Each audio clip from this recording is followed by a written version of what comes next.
Walang gulay. May kalabasa, wala. Pero meron din katuday. May samsamping dito. Nakakuha na ako. Sandali nga. Manang, samsamping. Ayan o. Ang dami. Sumabit yung ano ko eh. Sumabit yung aking tawag nito. Ayun, nagsamahan na sila. Sumabit yung aking panungkit. Hindi ko maalis. Masarap to sa gulay. Eh, ang taas-taas naman kasi. Oh. Andun silang lahat sa taas. Ayun. So, meron na akong makuha. Dyan ka muna. Nabuhol, patay kang bata ka. Hindi ko naman sinabi sumama ka. Ayan, mga kasits, buhay probinsya. Pag kulang yung gulay mo, tumingin-tingin ka lang sa paligid at meron ka lang makikita. Dali muna, i-post muna kita ha.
Sabit na naman.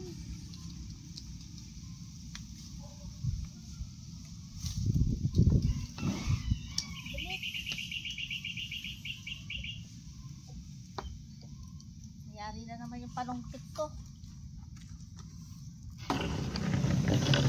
Yung anay ko wala dito. Tsaka nagpunta.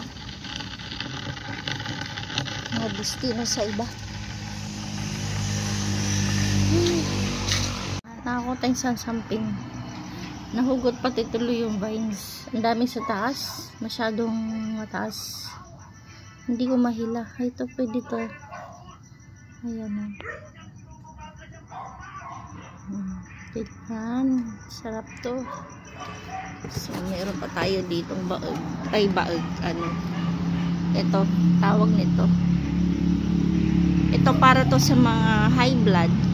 Para bumaba ang ano, sabi nila, BP. Ayan, para sa mga high blood yan.